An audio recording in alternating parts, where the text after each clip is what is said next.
You don't win Le Mans, you outlast it. For the past decade, no team has endured its challenge more than Audi. The number 2 car looking awfully strong.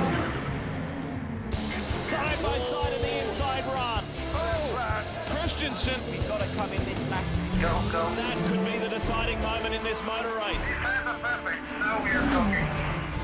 Capello, Christensen, McNish, victorious at Le Mans. You did it, dude.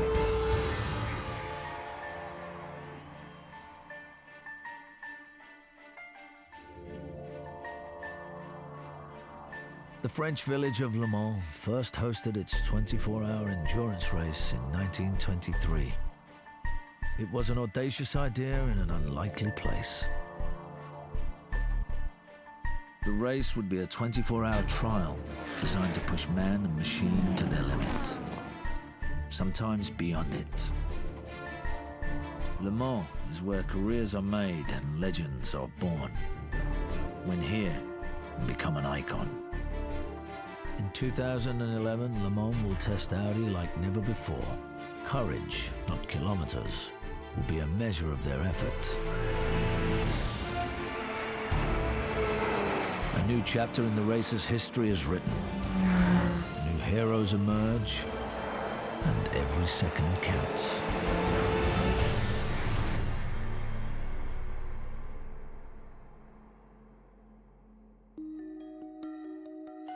Every great race requires a great rivalry.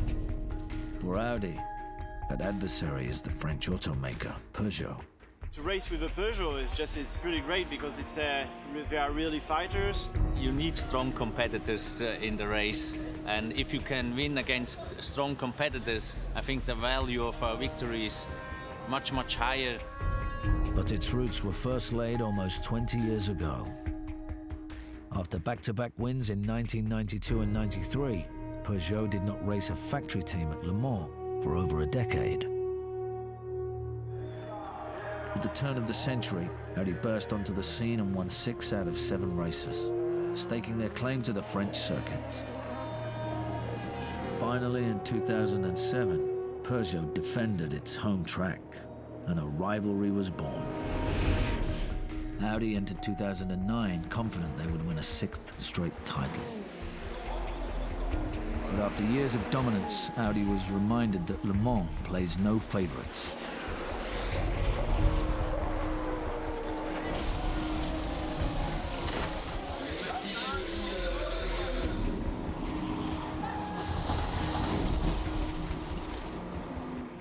Peugeot took advantage of Audi's struggles and claimed the top 2 spots on the podium.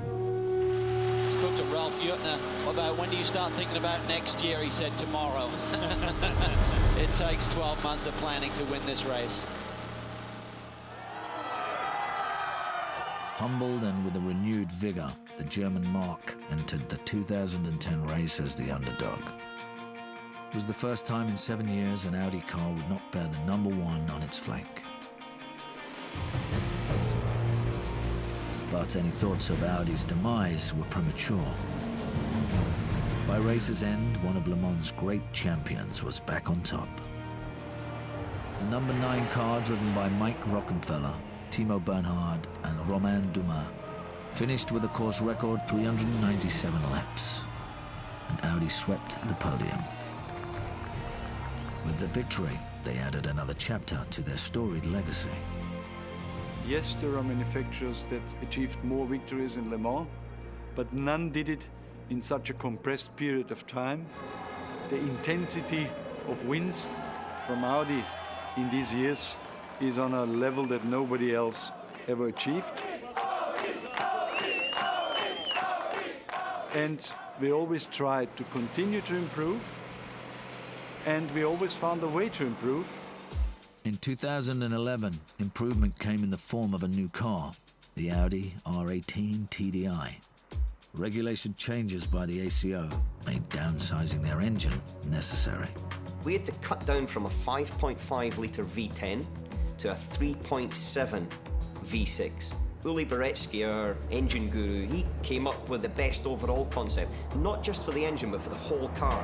We make smaller engines, but we make not weaker engines. We just make engines which are more efficient, so they use the fuel better than the others did. But for a driver, they have no lack in performance. To complement the smaller engine, the design team built a more balanced race car using Audi ultra-lightweight technology. We needed a highly efficient car from aerodynamics to run fast on the straights and have even enough downforce in the corners. So the R18 is, after many years, the first closed car that we have developed for the 24-hour race. It's nice to sit in terms of the buffeting, means that the head is more or less still. The air goes over you, and in that sense you feel a good sensation inside the car. It definitely feels better to have a roof protecting your head. We always try to be on the highest level of safety with our race cars possible. And when we took the decision to make a closed car, we have seen a chance to do a very special, strong monocoque out of one shell and not out of two shells, bonded together like all the others. The unique one-piece design yielded a stronger yet lighter survival cell, one that will shelter drivers in case of an accident. The Audi engineers made the R18 safe, and if you ask the drivers, even slightly stylish. To be in that car, you know, when you see pictures sometime and you see, wow, I am the guy who's driving that car, that's cool. Audi will field 3 nearly identical R18s for the 2011 race. 3 cars means 3 teams of drivers. The race's defending champions will pilot car number 1. Timo Bernhard, Romain Dumas, and Mike Rockenfeller. Before his win in 2010, Rockenfeller's history with the track was, well, rocky. Devastation for the Audi team. Young Mike Rockenfeller has crashed the R10 heavily. It took 3 years for Rocky to finally earn redemption. When you stand on that podium, it's hard to describe. And yeah, I hope I will have it again. It's a feeling that the drivers of the number 3 car are familiar with. They are practically a Le Mans all-star team. Dindo Capello, Tom Christensen, and Alan McNeish have 13 wins among them. Capello has been with Audi Sport since its first Le Mans. His extensive resume boasts 3 victories. McNeish, lightning quick and relentless, has won the race twice. Christensen has won the race 8 times, earning him the nickname Mr. Le Mans. 7 victories, a record 7 now becomes 8. Tom Christensen extends his record-winning run at Le Mans. The number 2 car will be piloted by last year's second-place finishers. In only their second year together as an Audi team, Marcel Fassler, Benoit Trillier, and Andre Lotterer are quickly making their mark. Individually, they've won races all over the world, but this is Le Mans, and they have something to prove. For sure the pressure is there, you know, Le Mans is one of the biggest races in the world, and really don't want to mess it up.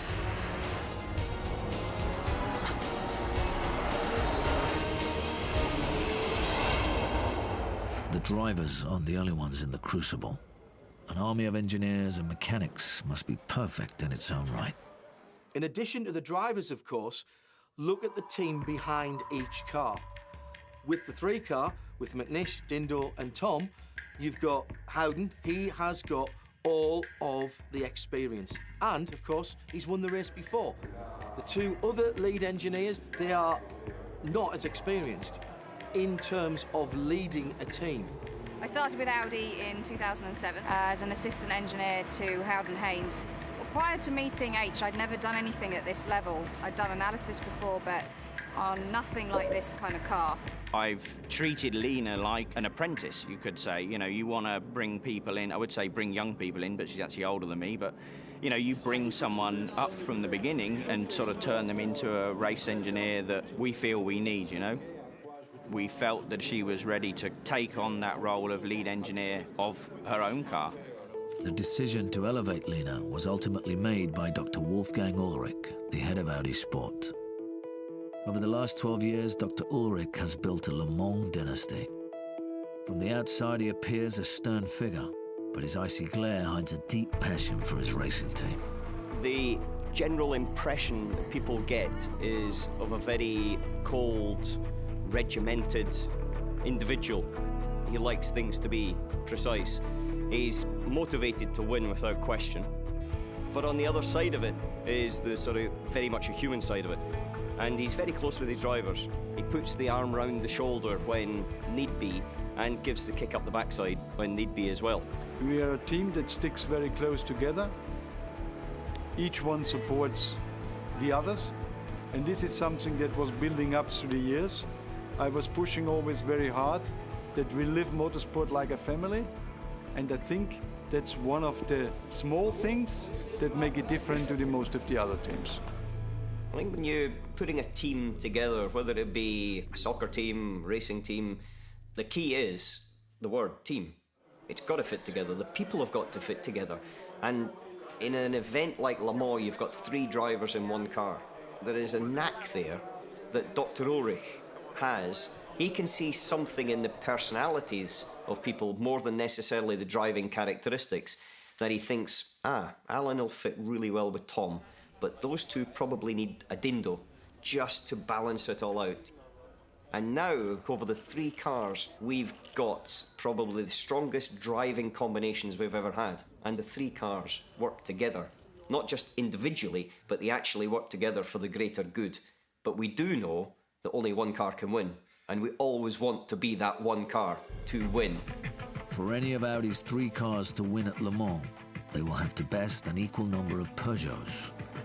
The French marque also has a new car, the 908, with a V8 diesel engine. Audi and Peugeot, for the first time in their rivalry, entered the 2011 season on equal footing. But only one of them was ready for the season's first race. Peugeot tested that car at Sebring over 12 hours. The R18 wasn't ready for that test, and Peugeot came away from that bruised and battered, but I would have thought with a slight Gallic smile on their lips because the car performed so well. The R18's debut at Spa was the first time that we saw real competition. Having seen what the new 908s could do at Sebring, it's critical that Audi get the R18 on the track under race conditions.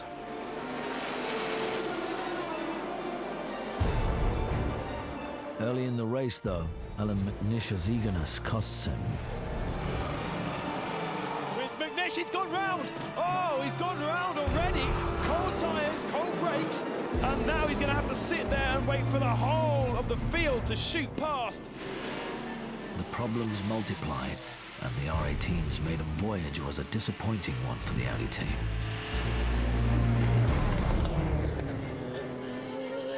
And he's just going to let the Peugeot go past because he's not at full racing speed. Drama then in the Audi camp. In Spa, we had a car that showed quite some potential from the speed, but we didn't make several things run as they should run. It was just not a perfect weekend for us. And that's a new rear end going on an Audi. Spa was not a good race. Everything that could possibly go wrong had gone wrong. 2 minutes to go. 2 minutes to go, and Marcel Fassler's brought the 2 car in. Splash and dash. Audi couldn't have got their calculations wrong, surely. Very, very strange indeed. Partly down to preparation, partly down to a new car and teething troubles. It was very tough, though, very tough. The first time we saw Audi and Peugeot go head-to-head, and very much a commanding victory from Peugeot. They've had the pace over Audi throughout the race, and the next time we'll see these cars will be at the famous Le Mans 24-hour race. And that pretty much says it all, doesn't it? Peugeot happy, Audi still slightly pensive.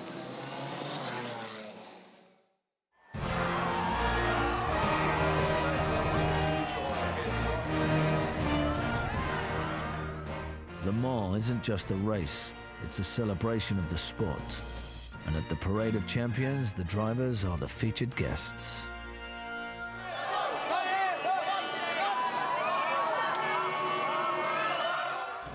May be hard to believe, but the world's greatest endurance race is actually run, for the most part, on public roads.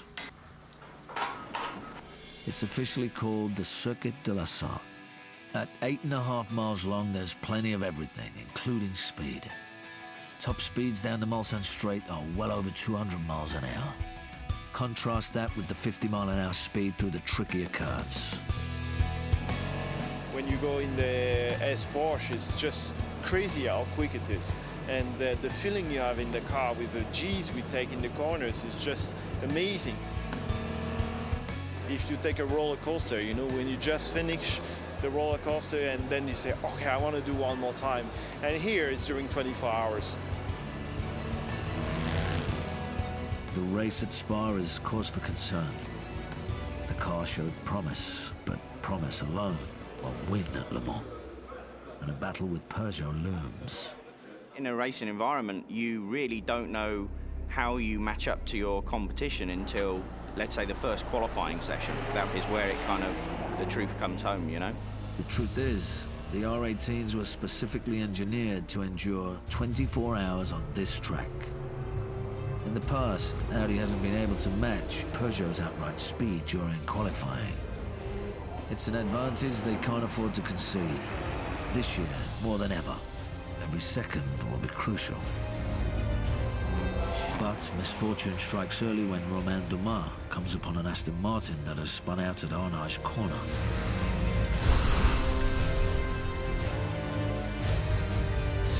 An accident in qualifying is not unusual for Le Mans. Every driver wants to be the fastest. But a second shunt for Audi, this time with Tom Christensen behind the wheel, proves worrisome.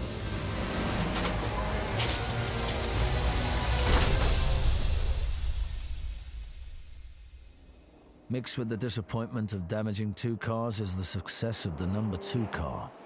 For the first time in years, Audi is quicker than Peugeot in qualifying, and Benoit Trillier earns pole position. Right, boys, I need to quickly talk to you. It was not intentional. I mean, a pole at Le Mans is brilliant, but it's not going to win you the race. But I still didn't know we had pole position until I noticed all the photographers with our drivers, and I thought, something going on here. All the journalists were there, like pole position, we're like, wow. But it didn't feel like, okay, you know, we were gunning for it, and our main focus was for the big one, for the race. Race day at Le Mans is like nothing else in motorsport. The field is a robust 56 cars. But there are only 2 teams, giants really, who can realistically eye the trophy. So we come to Le Mans with a feeling that maybe Peugeot have an advantage. No, Peugeot do have an advantage. They've raced the car more. And we've seen in the past, when Audi haven't been out there racing, sometimes their performance at Le Mans has suffered. I think last year we won because we made perfect race, no mistake, and that was for 24 hours. If it works the same way for 23 hours and 50 minutes, it's not enough, that's it. I think the most intense moment of the 24 hours of Le Mans for everyone around, for the fans, for the drivers, for the team, is the start. Timo Bernhard will stop behind the wheel of the number 1 car, which is going for back-to-back victories. The always fast Alan McNish will take the green flag in the number 3 car. And the man who put his car on pole, Ben Trillier, will start in front in the number 2 Audi. I'd never start before in Le Mans. It's a long race, you have to be quiet in the car. And you know you're going to start for 24 hours and everybody want to lead at the beginning. So yeah, it was a bit of stress. The pressure's building up each day more and more and more until Saturday the flag drops and then we go racing. So it's a great feeling. Keep the engine revs up. Currently temperature is 50 degrees. Need to warm the engine up. Okay, crew, just do a last equipment check. Make sure everything's ready. Alan, mix 1, or higher if you need it for the tyre. There's a reason why I nearly always start Alan in the car for the beginning of a race. You know, he's like a Scottish terrier biting at the ankles of, you know, the French. He kind of sets the tone for the rest of the race for not only us, but also to our opposition. And we know that they get rattled by Alan being in the car at that beginning. Prepare for start. Remember, no overtaking until you cross the line.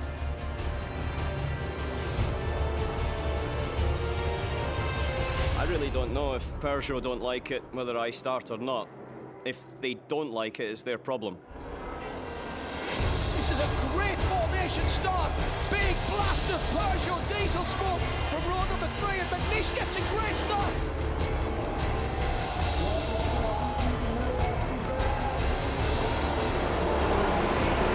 It's Audi, Peugeot, Audi. McNish has already dealt with one of the French cars. He's on the inside. He's going to lose that position.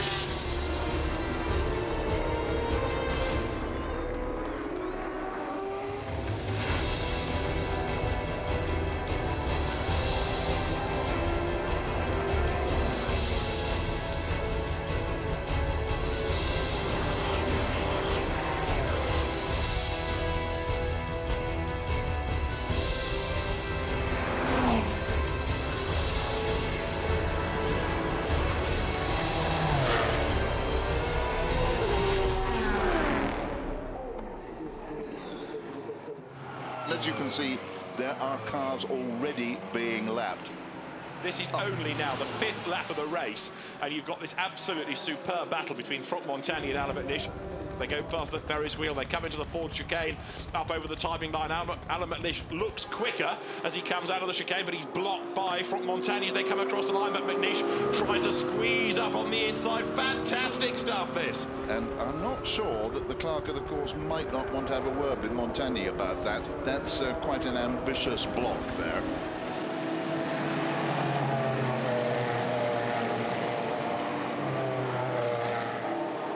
Montagny is a very brave young Frenchman in order to be dealing with McNish like that. Last year, the winning Audi went further than anybody else has ever been before at Le Mans, and this looks as though McNish might do it this time. He's in the correct position as he comes up. Now, can Montagny again outbrake him or not? No, he's going to let him go. Now, will McNish be able to get away? That's now Audi. 1, 2, 3.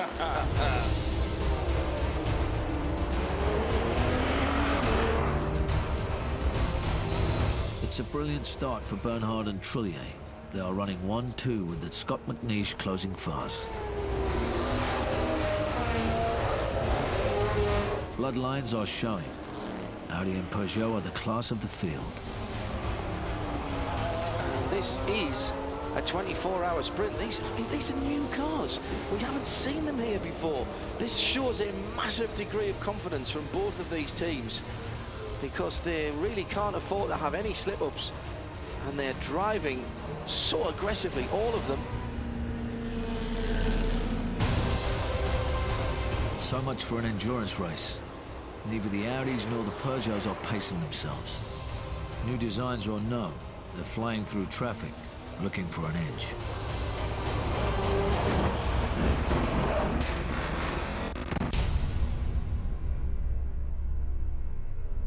Something happened, I didn't see, but if anything happened on the track,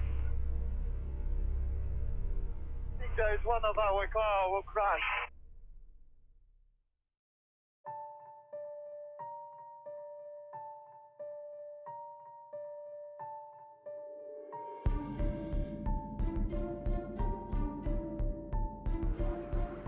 I was watching the data itself, and I saw that the car wasn't taking the trajectory that it should have done.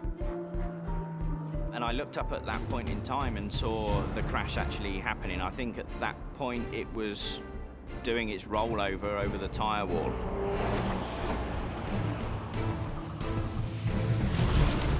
Oh, that is a monster accident. That is a big, big accident. And who on earth was that? It was one of the Audis. It's McNish. Alan McNish off in a big way, launched out the inside, and that is a very, very big accident indeed. at that split second, you don't put what you're seeing on the TV into what's actually happened, and it takes some seconds for everything to piece together. We saw the car travel at high speed into the barrier, and I knew immediately it was our car. I looked across at Howden, who was on my left-hand side on the pit wall, and I could see that he hadn't had a response from Alan at that particular point. Are you okay? Alan, are you okay? Is the driver okay? That's the first thing that kind of goes through your mind. Alan, can you hear me? He didn't reply on the radio, and I got a bit anxious. Alan McNish went up the inside. The safety car has been deployed.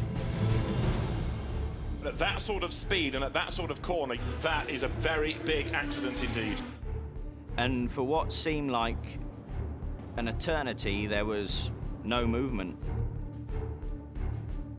But then you saw that Alan was actually moving inside the car, and they started to get him out. I released the belts a little bit, had a look outside, and I could see that there was nothing left of the car. There was just basically bits thrown everywhere. The survival cell, the monocoque, was all what I was sitting in. At which point I knew the race was over. I knew that everything we had done, I'd just taken the lead of the race, was gone. There was 23 hours to go, and it was gone. Once all that kind of emotion is out of the way, then it's just downhill from there on. You know, then you've got, shit, that's it. Our race is completely over before it's, you know, even begun. And that is the end of Tom Christensen, Dindo Capello and Alan McNish's 2011 Le Mans. I'm sure they will stay at the circuit in the Audi family spirit in order to support the cars number 1 and 2, who are now still lying first and second. You have to get used to it, you know, that's kind of racing, and then you've got to snap out of that and, right, where can I focus my attention now? My car is out of the race. Now it's about, you know, the group. It's about Audi and the 2 remaining cars. Lena and Kyle, both of them, it was their first Le Mans as lead race engineers. They have to learn how to cope with the emotion, how to cope with the rough and tumble of the race itself. So I kind of made it known to both of them that I was here if they needed me. Lena would lean on her mentor throughout the 2011 race. But at the moment, her focus is on her driver. I knew Ben's first question would be, is he okay? I replied back and I said, okay, we'll check on him, because it was quite important at that stage to ease his sort of fears of what had happened to the sister car. Ben, Alan is fine. Fine. Okay, thanks for the information. After more than an hour under yellow, the race resumes with the Audis 1-2 and increasing their lead by the lap.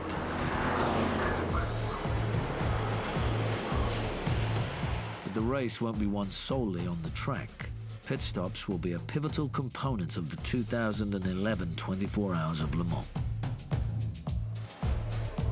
No, this is a fuel-only stop. Fuel-only stop. You stay in the car. Audi's strategy is to run 11 laps per tank before refueling, a single stint. Peugeot will stretch their fuel over 12 laps.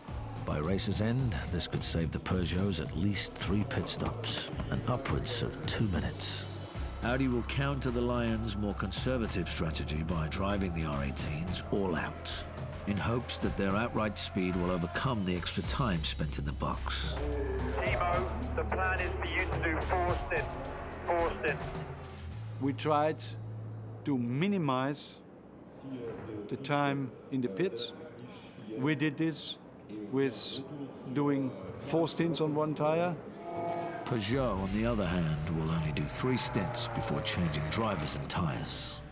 Audi may be pitting more often, but they will make the longer full service stops less often.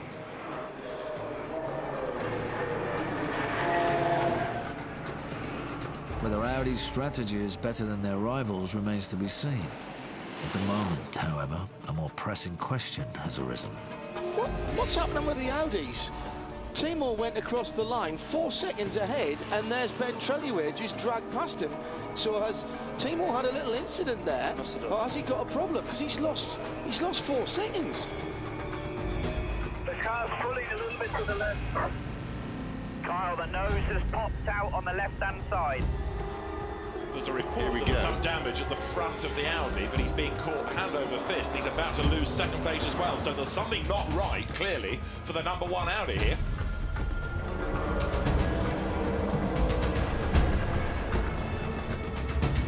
The unscheduled pit stop drops the number 1 Audi all the way down to 5th place. Now, Timo Bernhard has just given over the car to Romain Dumas. Paul, that was a short run for that car, presumably because of that damage was making it difficult for Timo to drive it. It was a stop that they can ill afford with it all being so close at the top.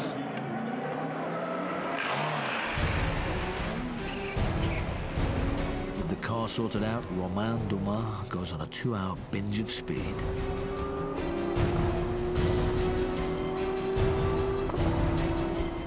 Dumas has moved up 2 positions and is closing in on the number 7 Peugeot, when he is quickly reminded how fickle this racetrack can be.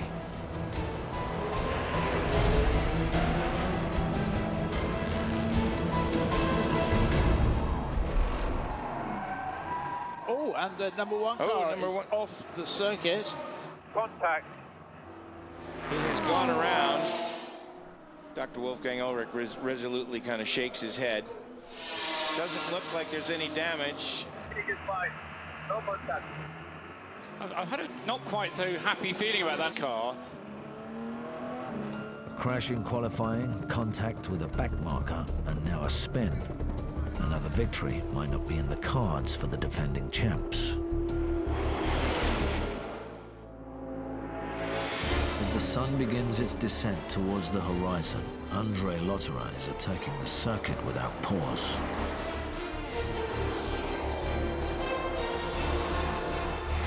I'm enjoying watching André Lotterer going well. I mean, he's really charging hard. With Lotterer lapping well, Dumas comes in for a full service change. It's the number 1 car's 7th stop, 1 more than Peugeot, who pitted all 3 of their 908s 10 minutes earlier. That's another 11 laps done, 1 less than Peugeot is doing currently. And there's going to be a driver change as well, look there, because Mike Rockenfeller is going to be the next man aboard. It's all action down there at Audi. They're a very efficient team, just hard at work, nothing dramatic or different.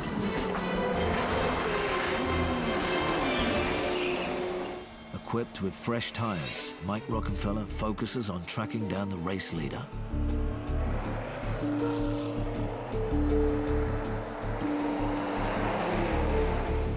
In the gloaming, Lotterer has stretched the number 2 Audi's advantage to over 1 minute.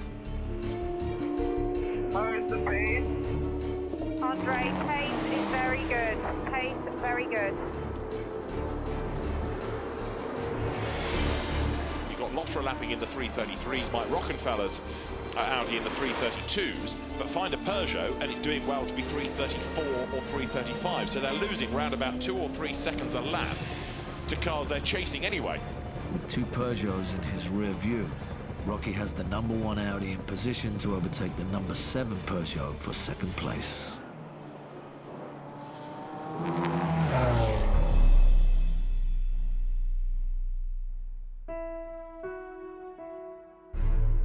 At Le Mans, the night takes on a life of its own.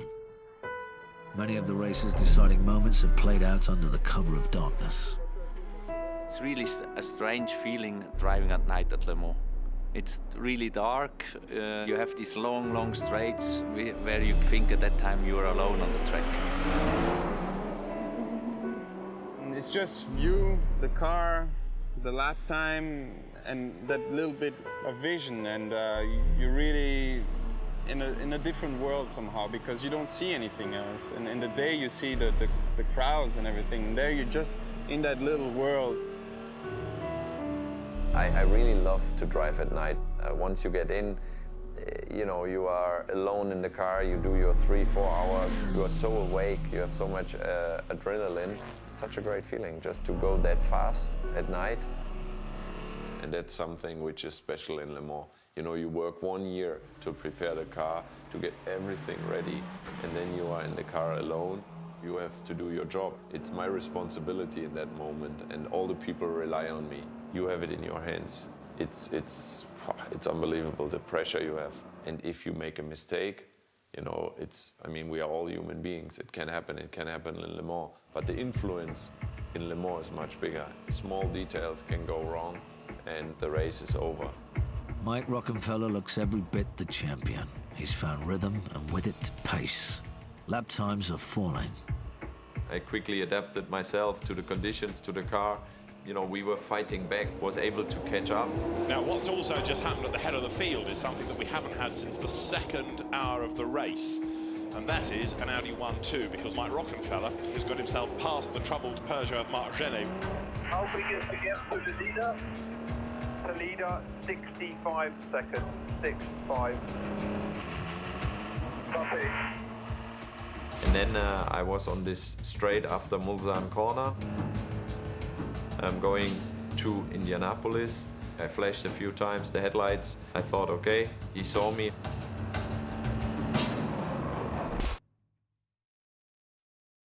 Rocky, do you copy me?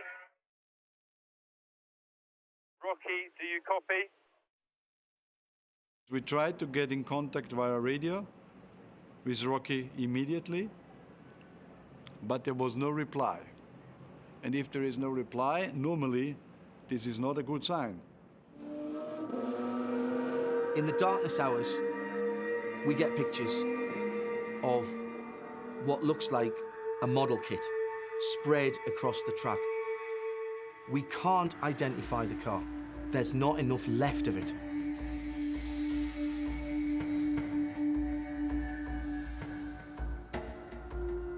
Andre was driving at the time, and he wasn't that far behind Rocky. Andre, the incident is on the way into Indy. Debris on both sides of the track, so be very careful, be very careful. I come up and I thought, wow, that's could be a big one, because I know we're traveling there at 330 kilometers per hour, and then I get closer to the scene and I see all these parts around, and I was like, wow, this was bad. And I was like, where's the car? And I couldn't see where the car was. Holy, what was that? The car looks completely finished. Copy that, Andre. We've seen it. Who is it? Let me know as soon as you know, because I got a bad feeling.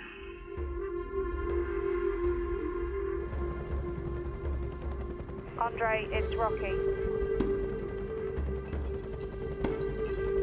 It's never good when a hush falls over a racetrack.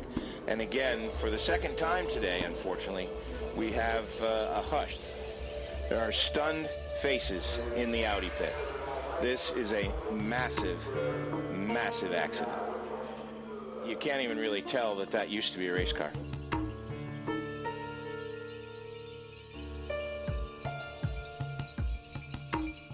After Alan's crash, you know, you saw, okay, we're doing a dangerous race here. As soon as you go off the track with the speeds we're going, it's a big one, and there it was even a bigger one. You know, it's one of the highest speeds area of the track. I thought, wow, will I be the next one? Everything was pitch black in the car, so I didn't know where I was on the track. I wasn't sure if I'm on the track still, if another car is coming, and then I don't remember so much anymore. I jumped out of the car myself, I don't remember it, and yeah, I had a headache. The good news, Rocky went out of the car on his own. He's behind the barrier. He's a little bit dizzy, but they bring him to the medical center. Andre, Rocky is fine. Rocky is fine. Hallelujah. This is what they're designed to do in the event of an accident. They are designed to send bodywork, said gearbox, said wheels and suspension samples. All of that disperses the inherent kinetic energy. No one appreciates that more than Alan McNish. The Scot is back at the track after extensive medical checks. You can rest assured that the guys back in Ingolstadt that have done the design of the construction of this new one-piece monocoque, they did it for performance, but they also did it for safety. And they go beyond the regulations with the tests that they do to ensure the safety of the driver. And right now, I want to give them all a very big hug. A grim reality descends on Audi. They now have but a single car to fend off the mighty trio of Peugeots. Instead of having 3 legs to your tripod, you'd gone down to 2, and then suddenly you were on a single leg. The Audis are being driven on the limit because they have to be to stay in contention. That puts a heck of a lot of stress and strain, not just on the driving crew not to make a mistake, or the mechanics not to make a mistake, but also the guys, the engineers, the strategy, everything else. It had to be right because there was no fallback solution. I don't know that I felt the pressure as much on the pit wall, but back in the garage, I think that intensified quite dramatically, because now it was one Audi against effectively 3 Peugeots, and they were still very strong and still fighting very hard. All the people from all the 3 cars said, we now stand together, we concentrate on this one car, we have a common goal now to bring this car to the end and make a win out of it. The whole team pulled together because you know at this point it's all or nothing. We had to stay ahead.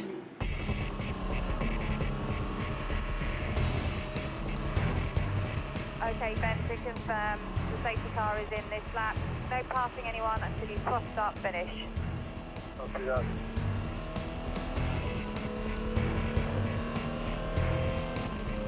After over 2 hours of the safety car, after Mike Rockenfeller's massive accident, we're back to green racing. The number 2 Audi is alone, but at least it's alone out in front. There are still nearly 14 hours of racing ahead, and holding off the Lion will be exhausting work. Simon Pagenaud is closing fast in the number 9 Peugeot. Pagenaud on that last lap of 3:27.820 shows you just how hard he is trying.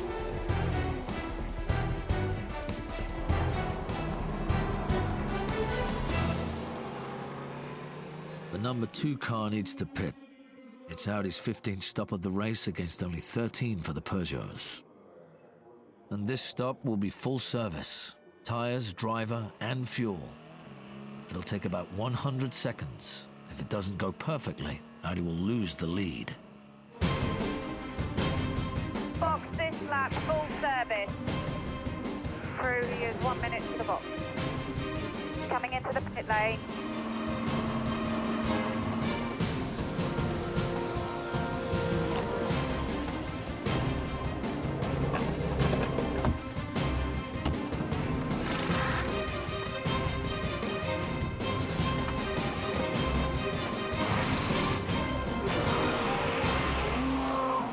Pit stop is fast, but not fast enough. A minute and 44-second pit stop, so it looks like Simon Pagenaud has taken the lead. Marcel Fassler is now steering the number 2 Audi. He has a lot of work to do. It's hour 13, and the top 3 cars are separated by less than a minute. Simon Pagenaud at the wheel of number 9 has a lead of just 20 seconds over the number 2 Audi.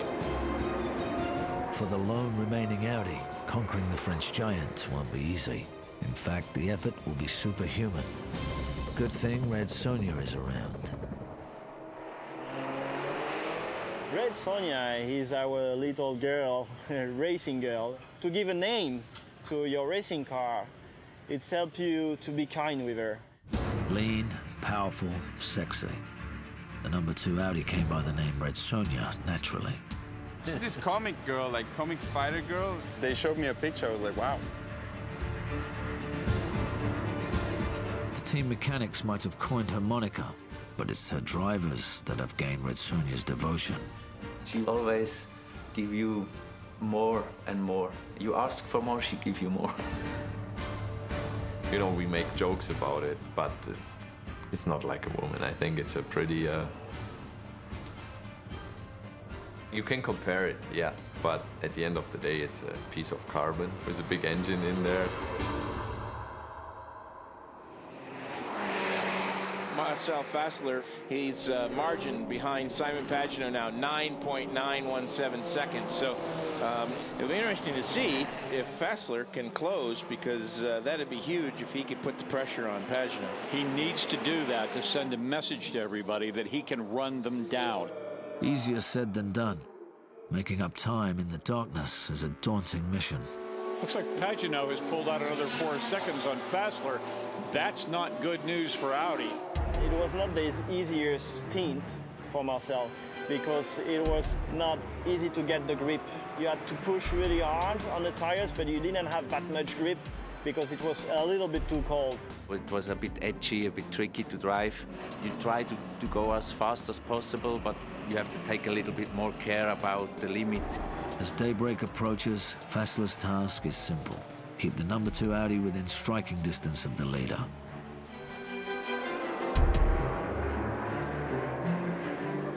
Fortunately for Audi, the slowly rising sun brings warmer temperatures.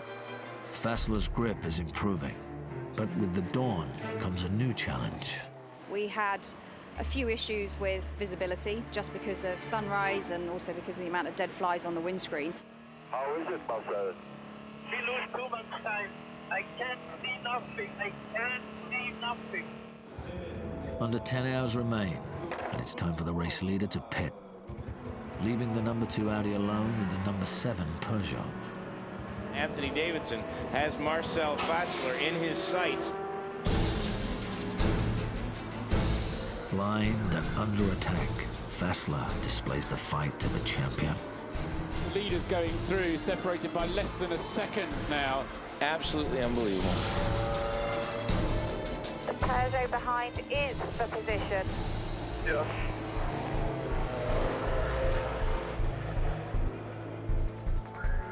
Anthony Davidson pulling right up underneath the tailpipe. He comes to the right. He's got the inside position. They make the sweeper towards Indianapolis, and Davidson takes the spot going into Indianapolis.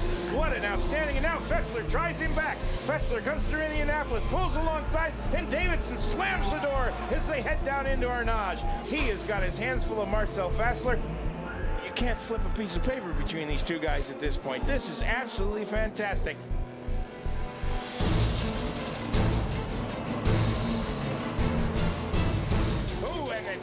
Davidson goes off the track. Davidson slides wide in the first chicane, and Fassler retakes the lead. So in 2 laps, we've had 2 lead changes here. This is the classic that we had hoped it would be.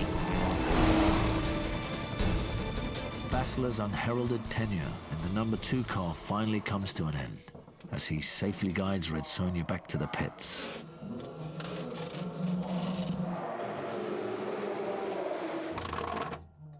Audi has the race lead and happy hour is about to begin. Happy hour is when everything goes really fast. It's in the morning, just when the sun comes up. It's still cool. The track has been improved through all the cars going by, more rubber on it.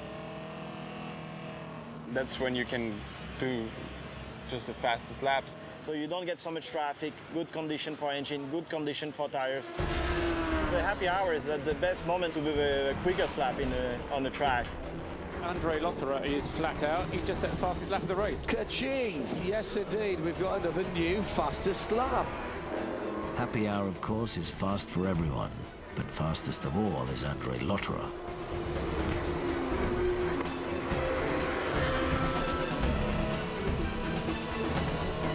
And that's the fastest lap of the race. It's a 3:25.289. That is extremely impressive lap by young Lotterer. Lap in his life. Oh, lap of his life, yeah, fucking hell. Well, well, well. There's life at Audi in a very big way indeed. However, after 2 stints, Audi deviates from its strategy and changes drivers. Lotterer will yield to Benoit Trillier. That is, if he can wake up in time. They woke me up very quick after I started to sleep, and they just let me know, maybe you have to jump in the car because maybe you're going to start for 5 stints. I was thinking, wow, I hope the maybe will be maybe not, because when you just wake up, you don't have time to brush your tooth or take a shower. I just imagine in 10 minutes you have to be ready and jump in the car. Can you tell me what time it is? Ben, it's 8:02 in the morning. You are in the same queue as the number 9 Peugeot. He should be just ahead of you. They say, okay, you are in fight with these two cars. The one in front of you is leading, the one behind you is third, and you are second. I say, okay, great, thank you guys. And right on Benoit Treluet's tail now is Stefan Sarrazin in the number 8 car, actually 4th overall.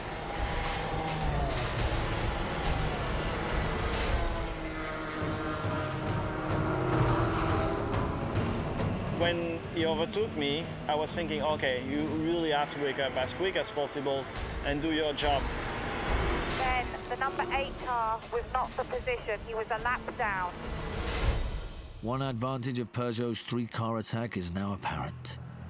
Despite being no real threat to the race leader, the number 8 car is impeding the Audi's pursuit of first position. Audi has all the cards stacked against them because Peugeot just have the numbers. I just wonder if Peugeot thought, hello, we've hit something here. Can we rattle these guys? Can we get them to change? Can we get them to drive maybe more conservatively? It's the only car left. It's the lone, vulnerable Audi. It was tough to turn around and see that there were 2 shutters down and that ours was the only one open. But at the same time, in my mind, it was just about getting our car across the finishing line and winning the race. The race is starting to slip away. The number 8 Peugeot is still running interference, and now the number 7 car is in Audi's rear view. The moment of truth has arrived, and Benoit Treluet meets it with an audacious maneuver.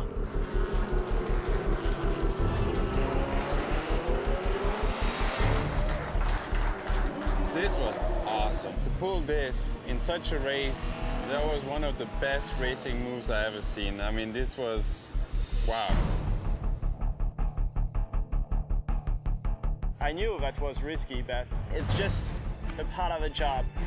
Our job is risky, so. He pulled that one off and I was like... Treluet is awake and preternaturally fast.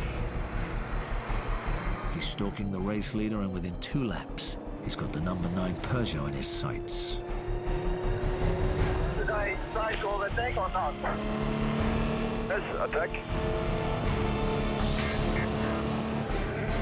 Benoit Treluet has pulled off an absolutely awesome manoeuvre around the outside of Simon Pagenaud there. The Audi is back out in front. Before Treluet joined the Audi family, he drove a Peugeot for Pescarolo Sport. At Le Mans in 2009, he shared a car with Simon Pagenaud. That race ended abruptly when Treluet suffered an early morning shunt.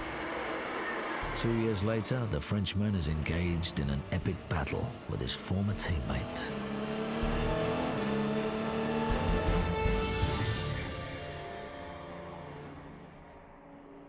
As the number 9 car battles Red Sonja at the front of the pack, attrition is taking its toll on the remaining Peugeots.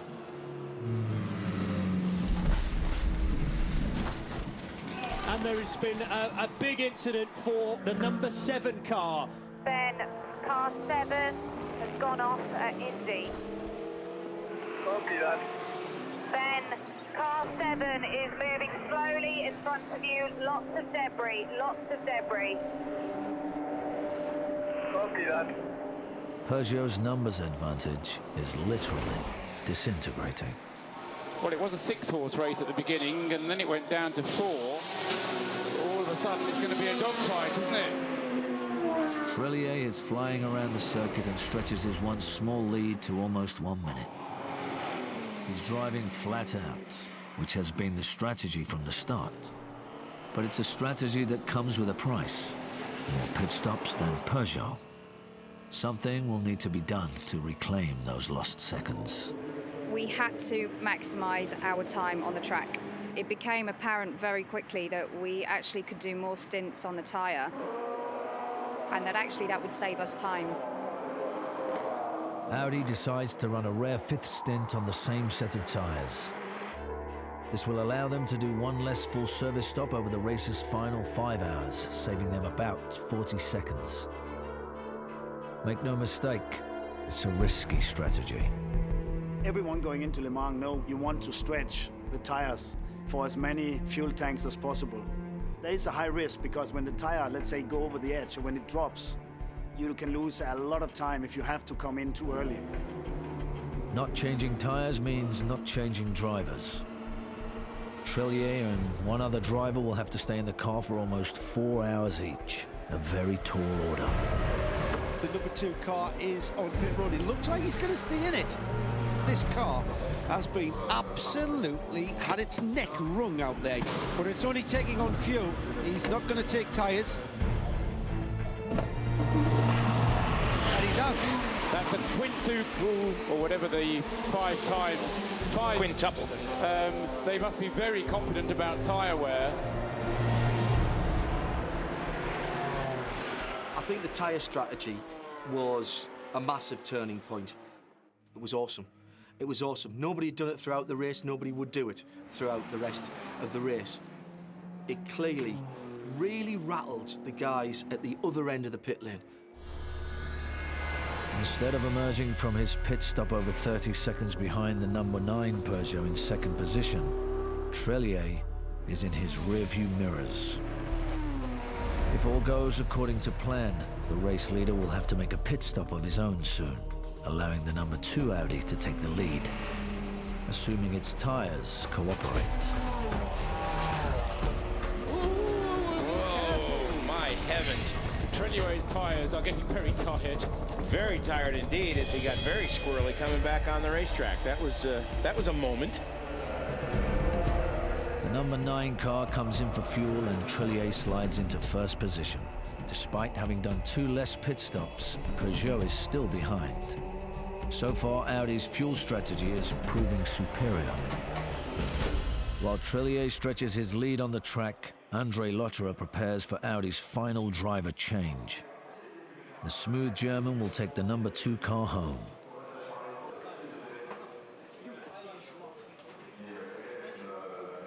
Is Andre ready in the pit? He's here. The Frenchman's quintuple stint is epic. And more importantly, he's given the team a lead of over 1 minute. 5 stints on those tyres. Those tyres will be well worn. Andre Lotterer will be the driver who takes the wheel of that car. I knew we were doing well, and I was really pumped up. You know, I was doing these fast lap times in the morning. I felt great about the car, and Ben comes out of the car and giving a little tap on the shoulders. Don't worry, man, I got this. When you think, oh, I'm gonna be 3.5 hours in the car, you're thinking about normal car. In normal condition, driving on the highway and boring in a car, but in a racing car in Le Mans, you're not boring. You know, it's just you keep pushing, and when your stint is finished, you say, wow, it's already finished.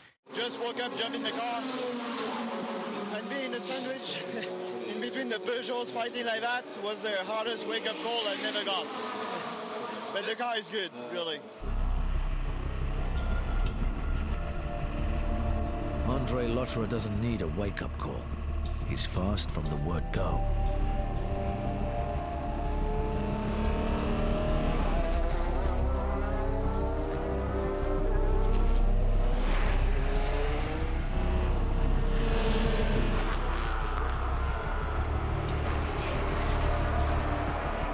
The Audi's relentless speed soon brings it upon an old nemesis. Oh, good. Another Peugeot for the number 2 Audi to deal with. Yes, another Excellent. one.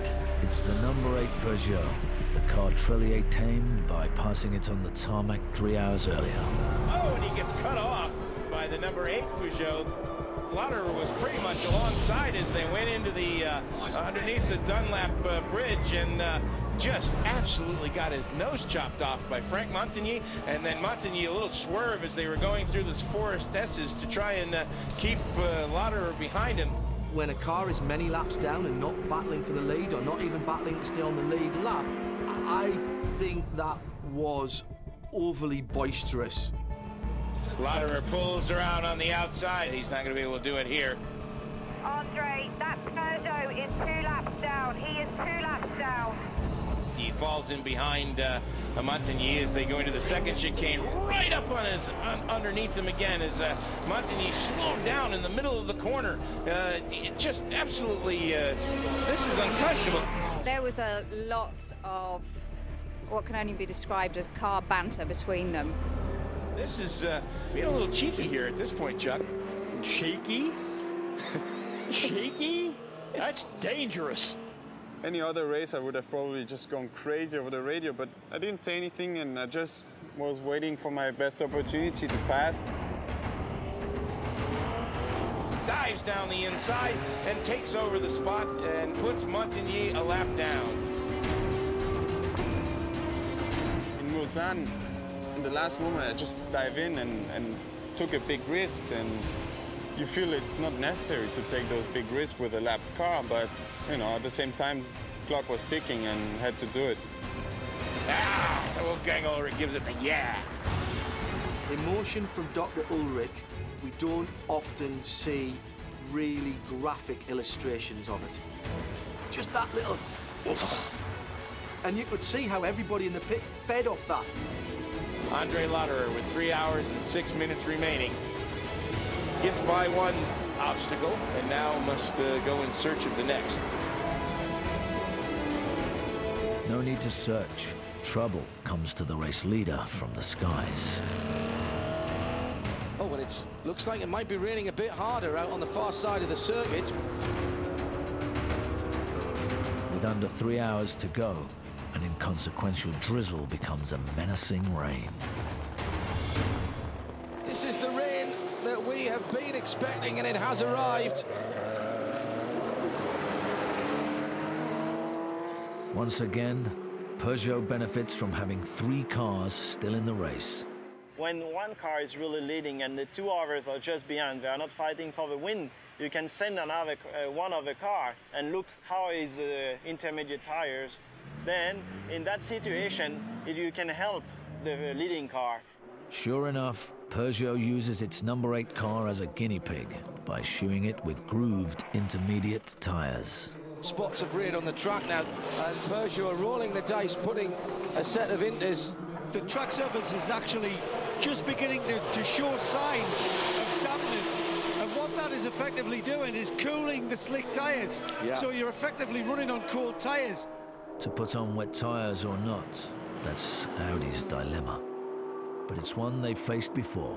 When we had the rain, that made a huge difference having Howden there, because he's obviously been in the situation, for example, 2008, where he made that critical decision with the tyres. This could be a pivotal point in the race. Who makes the right choice regarding tyres? Remember, the inters were very, very good in the dry. It ain't going to be dry for long. Huh? It isn't going to be dry for long. Box this lap, Tom. Box this lap for intermediates. Dry everywhere except at you. Everywhere else is completely dry. Tom, it's not. It's pissing it down here.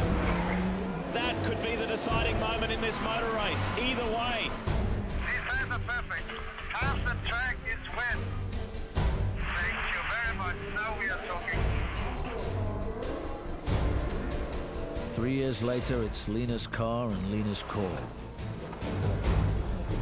Calculating the rain will be short-lived, she sticks with the slicks. Now it's up to her driver to ride out the storm. With those sports cars, it's really tough to feel the grip when the track is a bit wet with slicks, and you don't see if the track is wet or dry. That was probably the most difficult race of my life. What's the track like?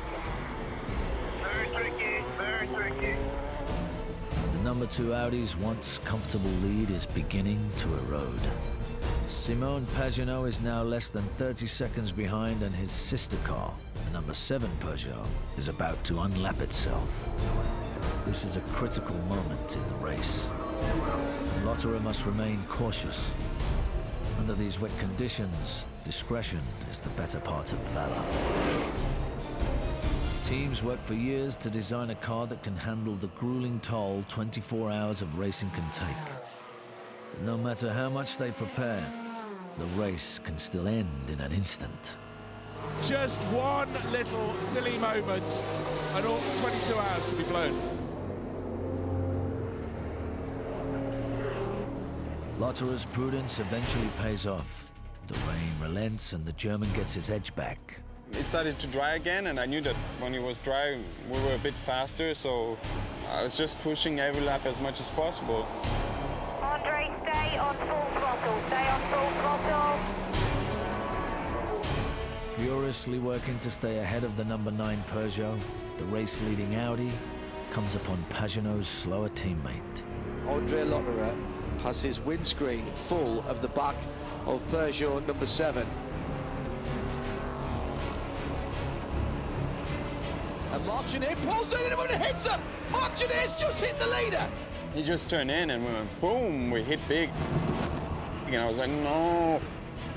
But you gotta fight with it. This is the situation you're in, and I'm the only one who can deal with it. He's forced him off the road! He's forced him off the road! That is quite remarkable! What is he thinking of? This is absolutely disgraceful! This is disgraceful! What are Peugeot thinking of? This is disgraceful! When a car is many laps down and not even battling to stay on the lead lap, I think they went across the line. Literally as well as metaphorically. I took contact with the Peugeot people and asked them, please, let the cars that go for victory, one car from yours and the one from ours, give the chance to fight it out between themselves. And then they sent me back an SMS, don't worry, the other cars will not interfere. And then I could tell Andre, attack and go for it. And the Audi has got through, but that was dangerous in the extreme. That was nonsense. If I were in the Audi pit at the moment, I would feel like I was walking on a tightrope, because you only have to look down that list and, you know, there's a minute and then there's 9, 8, 7 Peugeots just queued up. The number 2 Audi has done heroic work. But how long can its drivers bear the weight of leading the 24 hours of Le Mans? People think, wow, all the pressure on these guys. But for us in the car, in the seat, and within our little group of people, we were focused on racing, performing, and it didn't matter if they were there or not. And pressure is there anyways in racing, and you learn to deal with that. If you feel pressure, and pressure is heavy, you start to do mistakes. And I never felt pressure. It felt for me like more like motivation to do it.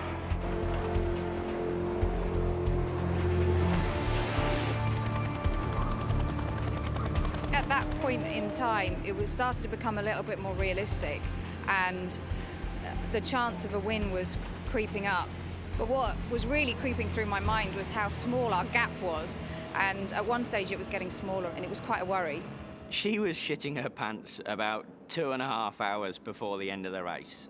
I know Lena very well, and I could tell that she was feeling the strains of leading Le Mans race. All race, Peugeot's strategy has been simple. More laps per fuel tank means less pit stops. And saving several minutes in pit lane would eventually equal victory. With just over an hour left in the race, that tactic is about to be tested. Andre, box this lap, box this lap.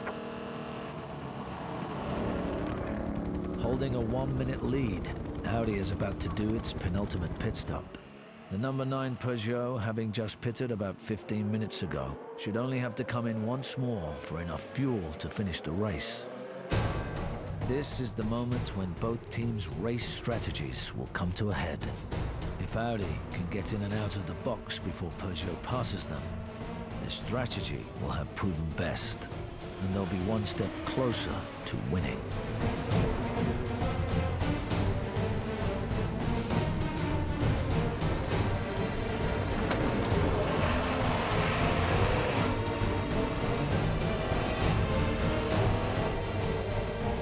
Lotterer emerges from pit lane with his lead intact. I'm amazed that the Audis can make extra pit stops and hold a 16-second advantage. Over the course of the race, Audi has pitted 3 more times than Peugeot. Yet a 10th victory at Le Mans is now within reach. Just don't tell Dr. Ulrich that. I have learned in Le Mans that the race is never over before really the finish is there. I always pushed myself, not thinking about it's done, because it's done if the checkered flag is down.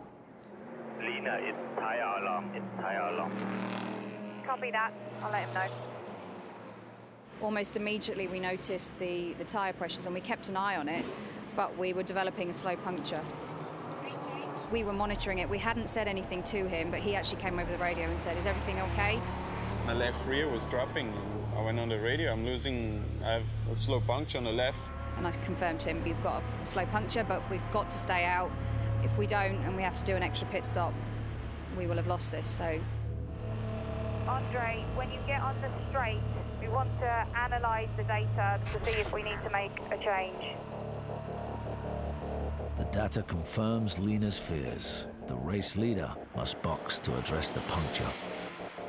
But with little more than 45 minutes to go, Audi cannot bring Lotterer in right away. Pit now and risk running out of fuel before the end of the race. A potentially disastrous repeat of what happened at Spa earlier in the year. Paul, this is getting interesting because all of a sudden Simon Pagenaud is only seconds behind Lotterer, and this is not as cut and dried as we may have once thought.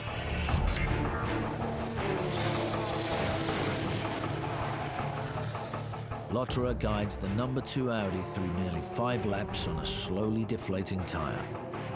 And it's finally time to pit. With no margin for error, Lina is faced with one last race-deciding choice.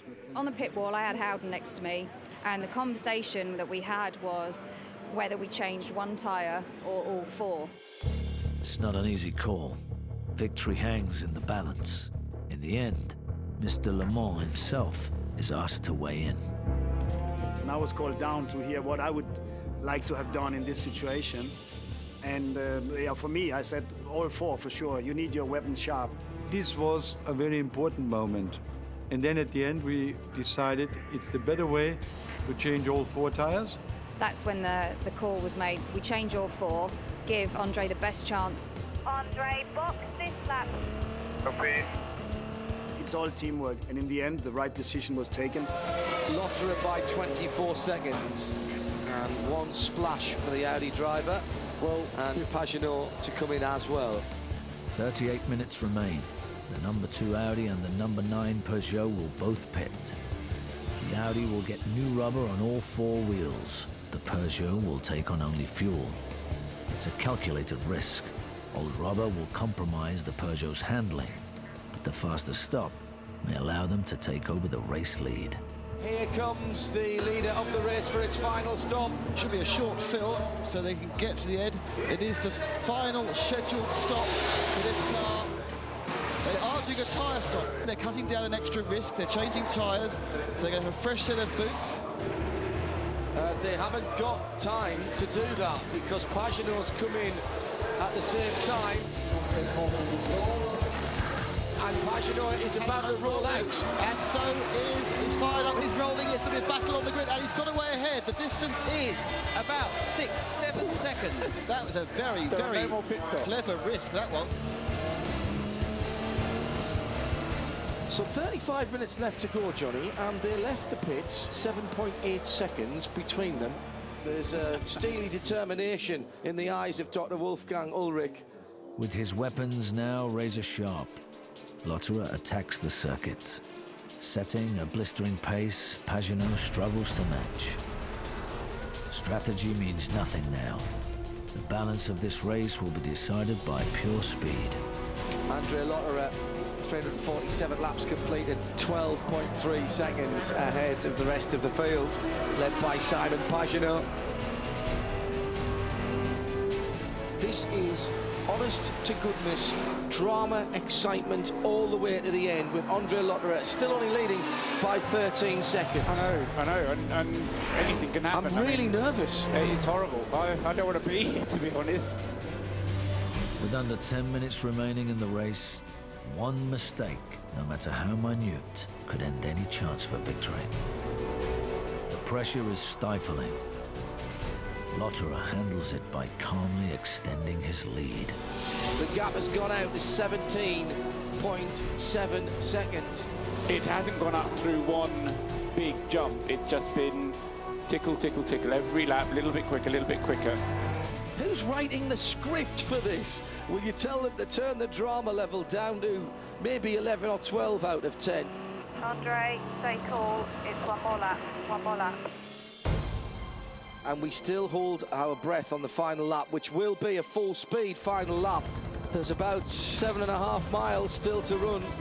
The 2011 24 Hours of Le Mans has come down to the final 3.5 minutes. One flawless lap is all that separates Audi from victory. In years past, the Audi crew would line up along the pit wall, celebrating the win. But not this year. This race is far too close for ceremony, and the entire team stays in the garage.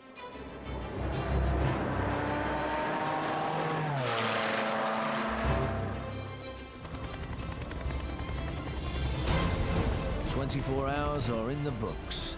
Red Sonja rules the Circuit de la Sarthe."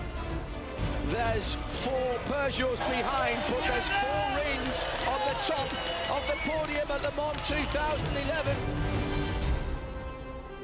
The number 2 Audi takes the checkered flag by just over 13 seconds. It's Audi's 10th win in a dozen years. You go through the line and then boom, suddenly all your emotions come. You're like, wow, we made it, fantastic.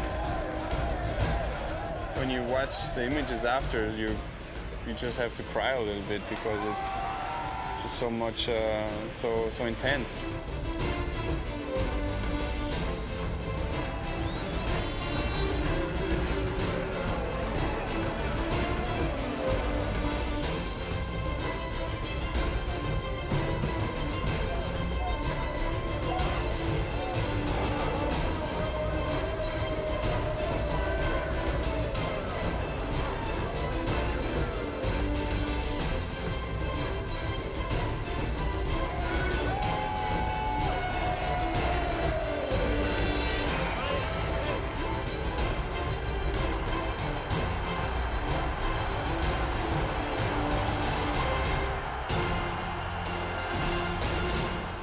For me, it was a mental roller coaster with the perfect finish. This was the nicest moment in my career, almost in my life, I would say. Yeah, this is getting goosebumps now. It's an amazing feeling to win Le Mans. You know, you enter in the history of the best drivers. I was really, really happy, and then I cried. So it was, yeah, like a baby. It's a whole year's worth of work that culminates in 24 hours of racing. It was a really big moment, I think. Big is an understatement. The 2011 Le Mans is historic. Lena Gade is the first woman ever to win the race as lead engineer. When she found herself alone with her car and the drivers fighting the 3 Peugeots, I think the pressure on her was immense, but still at the end, it was her that had to manage it, to work it out perfect. I'm very proud on her. H had said over the radio that he was really proud of me and I'd done a really good job. Everything I've learned from him, but also knowing that I guess I hadn't let him down because he'd taken a real gamble pushing me forward to be a race engineer. So it was a little bit emotional. It's just incredible, you know. It's difficult to realize, but it was a very hard race with a very strong competitor, and it makes the race even better and the win even better.